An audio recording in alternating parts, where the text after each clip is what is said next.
Почнуваме со вестите. Имаме преубави села во нашава преубава Македонија, но некои села тотално се заборавени од првите луѓе.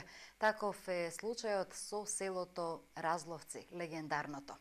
Жителите на Разловци на протести пред зградата на општина Делчево побараа веднаш да им се асфалтира земјениот пат или да им се санира мостот на реката Брегалница.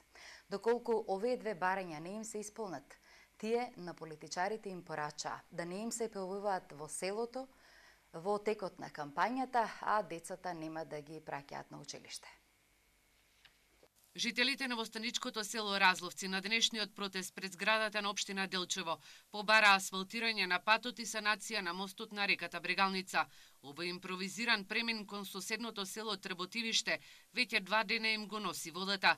Отежната им е дистрибуцијата на храна. Учениците, вработените кои работат во фабриките во Делчево мора да поминуваат преку овој мост, кој по поплавите пред скоро 2 години не е безбеден за сообраќај, доколку не им се исполнат барањата, најавија граѓанска непослушност.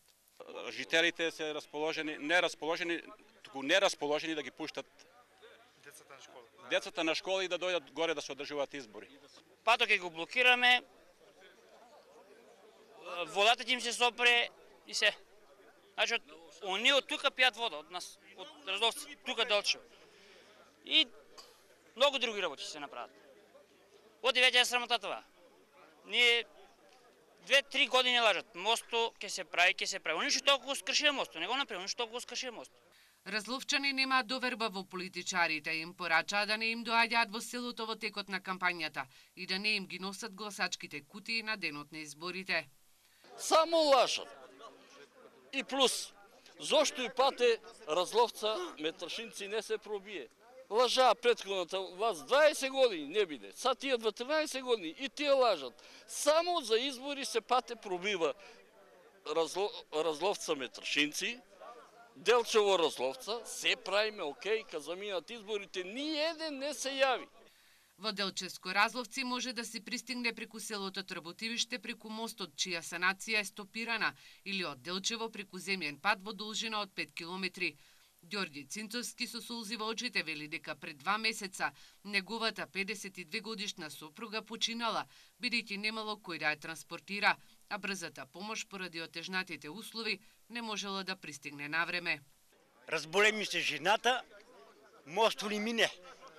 Коли нема, не може да еш, додека да се јаба брза помош, нема дека да умре.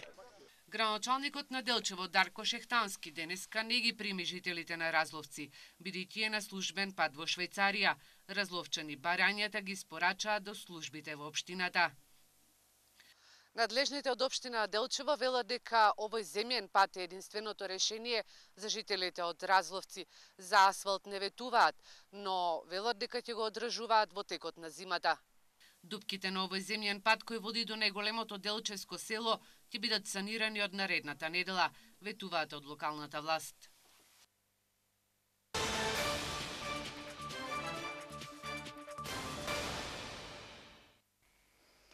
Секое 10-то дете има проблеми со видот. Како најчеста причина, офталмолозите ја наведуваат IT технологијата. Потребни се задолжителни систематски очни прегледи и за дечињата од предшколска возраст, сметаат очните лекари. Секое 10-то дете има проблеми со видот. Ова се првичните анализи од проектот со кој беа направени скрининг офталмолошки прегледи на децата од предучилишна возраст. На почетокот од годината беа прегледани околу 1000 деца на возраст од 3 до 6 години од сите детски градинки во Штип. Првичните резултати покажуваат дека систематските очни прегледи во предучилишна возраст треба да бидат задолжителни.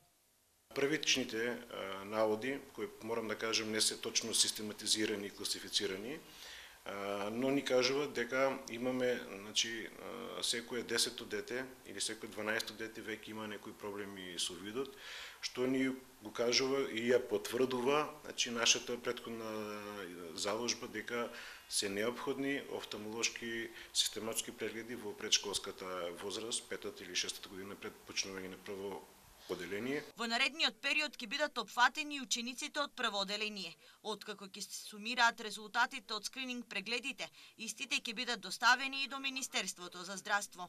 Кога ќе ги имаме точните бројки со точни прецизни бројки ќе излеземе пред здравствените власти, пред министерството, пред фондот, пред владата, кај што да кажеме ќе се и потврде потребата од воведување на систематски офталмолошки прегледи.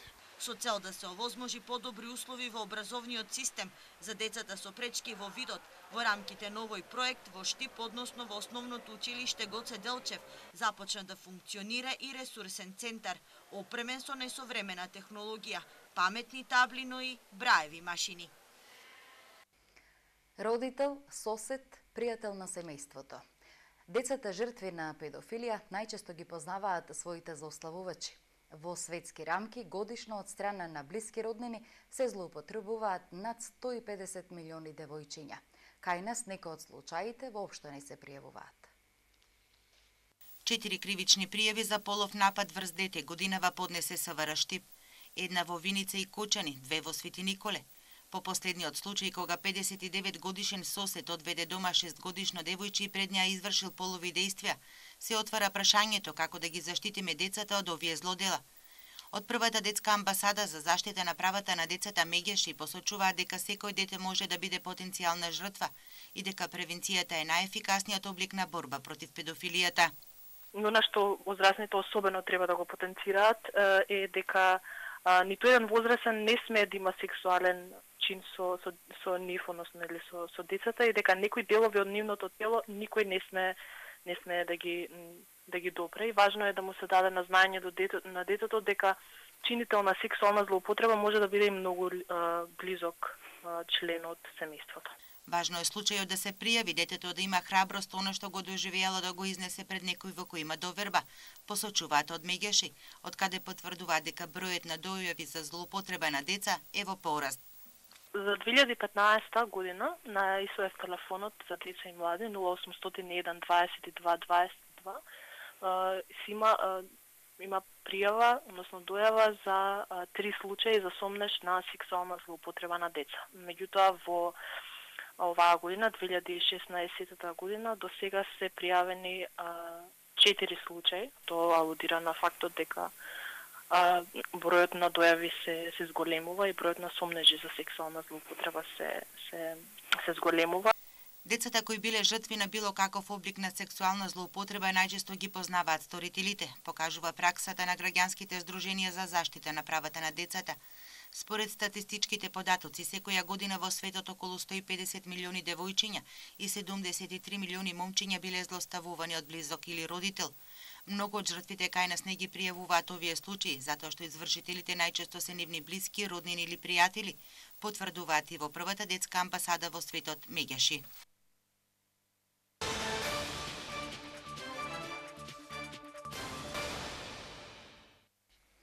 Одиме со другите актуалности. Штипскиот правен факултет денеска заедно со студентите го одбележаа Светскиот ден на науката. Беа промовирани книги од универзитетски професори, но и истражувања од страна на студентите. Светскиот ден на науката професорите од правниот факултет го одбележаа заедно со студентите кои беа вклучени во рамките на истражувањето во областа на договорното право. Со цел да им се покаже како е да се истражува на терен, анкетирале околу 300 испитаници. Резултатите покажуваат дека граѓаните не си ги знаат своите потрошувачки права.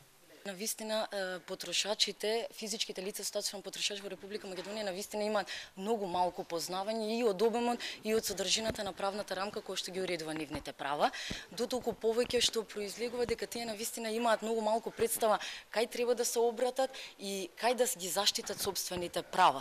Студентите од правниот факултет добија и 2 книги од областа на трудовото право. Едната со наслов Решавање на колективните работни спорови, чиј автор сум јас, и втората книга е Работните односи од професорот Војо Беловски. Овие книги се дел од корпусот на предметот Трудово право, со што се збогатува стручната литература во однос на предметот Трудово право, кој што ќе има допир студентите покрај основната литература, скриптата Трудово право, значи како дел од системот на проучувањето на предметот Трудово право. Од Штипскиот правен факултет најавуваат дека во текот на наредниот период ќе имаат низа на настани во кои ќе бидат вклучени студентите со цел да дознаат и научат повеќе за она што го учат во книгите од областа на правните науки. Денес се одржа работилница за здрава храна на градинката Вера Цервири Трена во Штипската библиотека Гоце Делчев. Оваа активност е дел од проектот Дружба помеѓу баба и дедо и децата од детските градинки, кој веќе неколку години го спроведува општина Штип. По повод месецот на книгата, децата од јавната установа детска градинка Вера Цервири Трена од Штип од работната единица Росица организира работилница во соработка со родителите на тема "Научив да се хранам здраво, па сите ми велат браво". Со денешната работилница сакаме да потенцираме две важни работи за нашата институција. Прво, да ја зајакнеме врската меѓу родителите и градинката, затоа што градинката е втор дом на овие дечиња и сакаме да створиме пријатни услови за нив.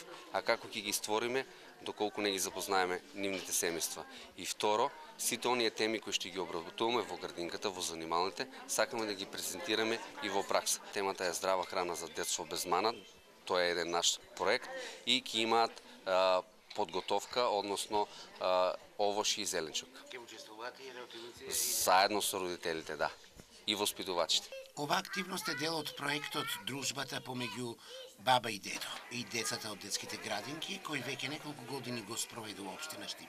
На наше огромно задоволство, проектот Дружбата меѓу баба и дедо и децата од детските градинки, кој се реализира со Сдруженијето на пензионери и детската градинка Вера Цервири Трена, продолжува и оваа година, а и во програмата за наредната година, односно во програмата Социјална, детска и здравствена заштита.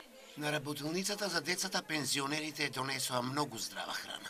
Денеска ние пензионерите донесовме зеленчук, овошје и со тоа да ги потикнеме децата дека треба да јадат здрава храна. На работилницата децата со приредба и пораки, витамините се најдобрите пријатели. Јас сум витаминка, вашиот пријател, а да бидеш пријател, треба да имаш многу пријатели витамини. Јади здрава храна, на баба на дете кара. Јана, ти што јадеш од здрава храна? Банани и портокали. Денешната работилница е убав начин на младите да се доближат до книгата. На работилницата се изработуваше и голема книга. Ова е една можност, значи токму на таков интересен начин, креативен начин, да кај децата од најмали години створиме љубов кон книгата. Детската градинка Вера Цервири Трена, работилници за здрава храна, ќе организира и реализира и со други институции.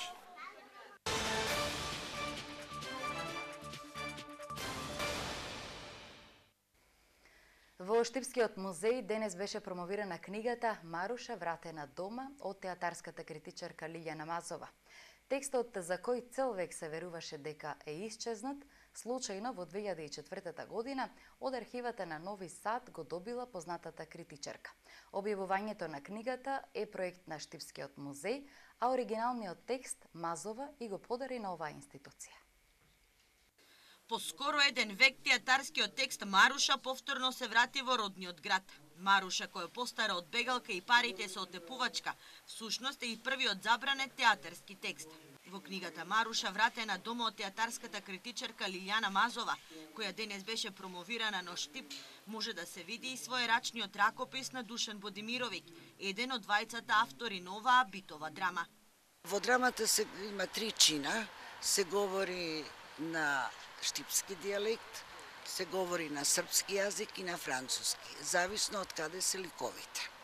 Се случува во Белград, првиот чин, во една кафејана позната Три шешира и станува збор за битова драма со фолклорни елементи. Има 17 песни од нашата историја, од фолклорната историја музичка. Текстот бил напишан 1925 година. Според предпоставките, Маруша во тогашното штипско повластено позориште била одиграна само еднаш или два пати. Нема точни информации зошто била забранета, но сепак постојат неколку предпоставки. Главна причина, по моје толкување, е затоа што македонката Павлина, која во постеп станува Маруша, е многу попаметна и повредна од Србинот Перо, кој еден расипник расипи куќа, она го става во ред. Представата имала многу убав успех, многу е сакала публиката. И се нема друга причина, освен ако причина, тоа да не заборавиме дека е Македонија тогаш под српска управа. На денешната промоција Мазова изјави дека режисерот Дејан Пројковски е заинтересиран оваа драма која по еден век повторно е донесена во родниот град да ја постави на сцената во Штипскиот народен театар. Главните ликови во првото издание на Маруша ги толкувале штипската глумица Благородна Бурева и Бошо Ристовик. Утре 11 ноември, петок, во Центарот за култура во Штип ќе се одржи промоција на книгата Трофеј од актерката Весна Петрушевска. Промоцијата ќе се случи во спомен собата на Ацо Шопов со почеток во 12 часот. Директорот на Центарот за култура Ацо Шопов Миле Вратеовски го најави и богатиот репертоар до крајот на месецот. Ги поканувам сите влюбеници во пишаниот збор на најновата промоција на книга во Центарот за култура на Весна Бејби Петрушевска, која што мислам дека е незина биографска книга, некој исповед незин, во 12 часот во спомен собата на Ацо Шопов. Исто така потоа ги поканувам луѓето да проследат представата Госпоѓа министерка, која што ќе се игра овде кај нас во 19 часот. Понатаму во месецот имаме во најава негде на 18 гостува Кумановски театар со една хит комедија Бегај жена ми иде. Потоа имаме на 27 гостува една копродукција помеѓу Југословенско драмско и еден приватен театар од Србија, заедно со Милан Каленич и екипата. Негде на 28 имаме гостуваат една екипа од Кореја, една приватна продукција од Кореја со божикна представа, се вика Божикно чудо и така.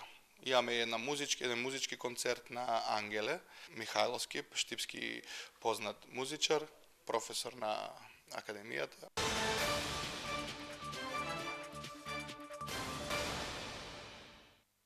Со следниот материјал одиме во Пробишти, па таму ова општина го крои буџетот низ форумите на заедницата. На денешниот буџетски форум во Пробишти присуствуваше и амбасадорот на Швајцарија во Република Македонија за да се информира за приоритетните проектни инвестиции. Амбасадорката на Швајцарија во Република Македонија Сибил Зутер Техада денес ја посети општина Пробишти со цел да биде дел од форумот на заедницата.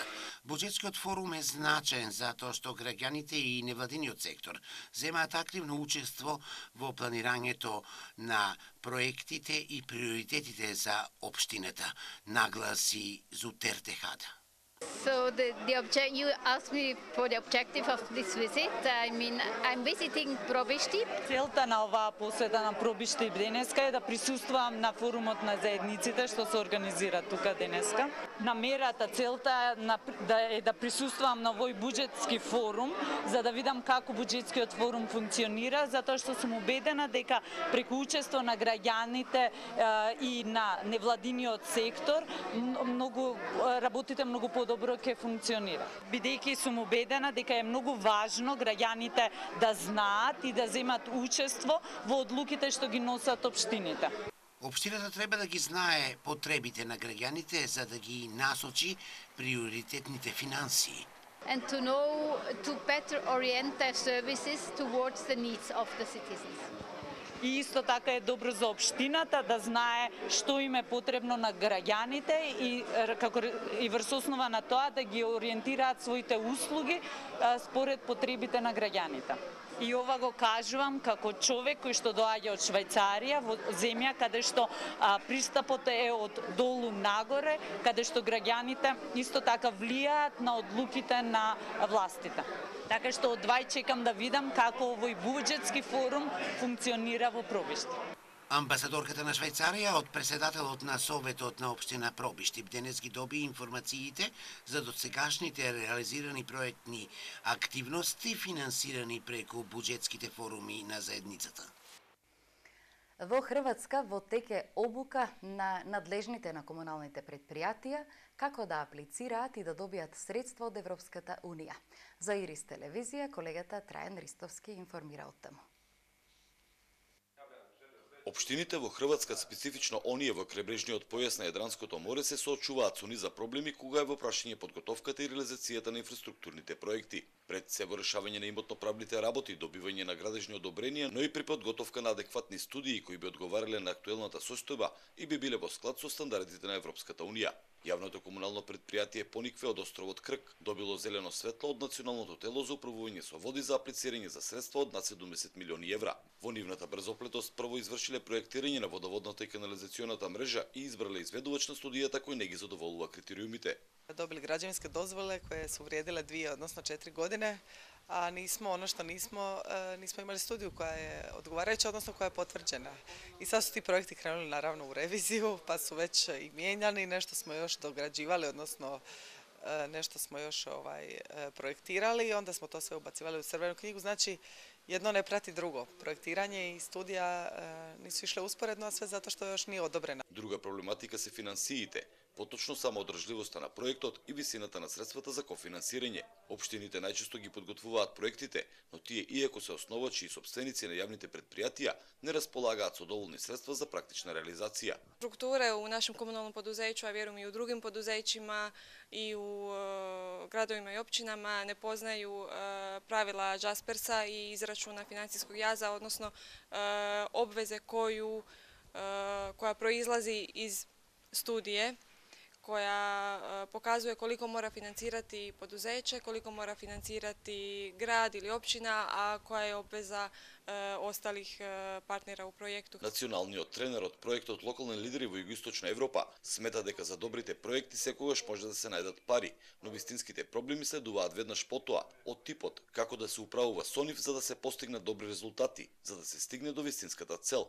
Kako stvarno otvoriti razvojne mogućnosti, poboljšati život ljudi i druga stvar, kako te projekte učiniti održivima. Nakon što su oni realizirani, nema besplatnog ručka, sva sredstva koja se dobiju na ovaj ili onaj način treba opravdati, a dobar dio njih i vratiti. Како и од каде да се вратат се прашања поврзани со целината на проектниот циклус. Затоа и беше потребно да се реализираат низа тренизи на кои пред одговорните лица во локалните самоуправи и јавните предпријатија им се презентираат одговорите. Проектот влегува во својата финална фаза на имплементација. Тоа конкретно значи дека во овие 2 недели дистрибуираме вкупно 11 обуки во 4 земји. Конкретно 2 во Хрватска, 4 во Босна, 4 во Србија и 1 во Македонија. Паралелно со оваа обука во Осијек се одржува тренинг наменет за општините од континенталниот дел на Хрватска. Од Националната конференција за општините во приморскиот дел на Република Хрватска, од Риека за Ирис телевизија, Трајан Ристовски.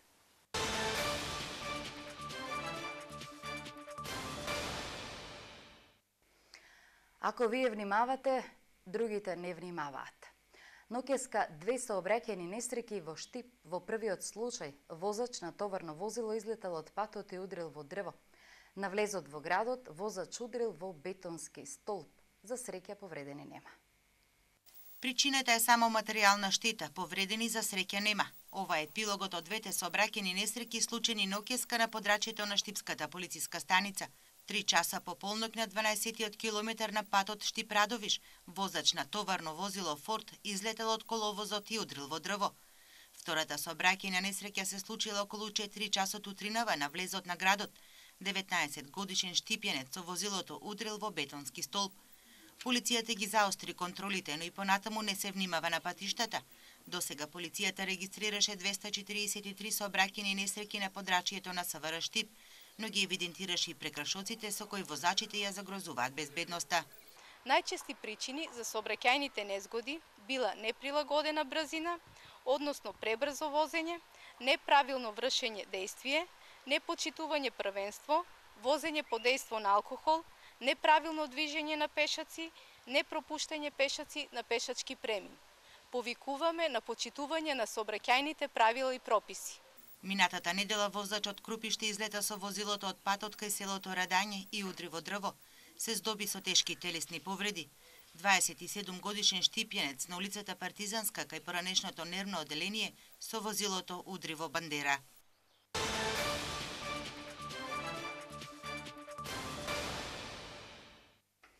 И на крајот спорт. Боксерската федерација на Македонија по 46-ти пат ќе ја организира традиционалната боксерска манифестација Златен гонг.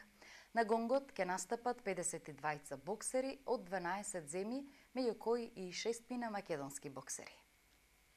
Во чест на денот на ослободувањето на главниот град на Република Македонија Скопје, веќе со години и децени се организира боксерската манифестација Златен гонг. Некојаш гонгот представуваше одличен успешна спортска манифестација, на која настапувале најдобрите европски па и светски имиња. Годините и негрижата си го сторија своето за потемнување на сејаот на овој исклучителен спортски настан. Сепак гонгот не сгасна, успеа да обстани и сега прави некои нови чекори за враќање на неговата слава. Утре петок и во сабота Златен гонг ќе се одржи по 46-ти пат и на него се поканети и ќе настапат 52 боксери од 12 земји.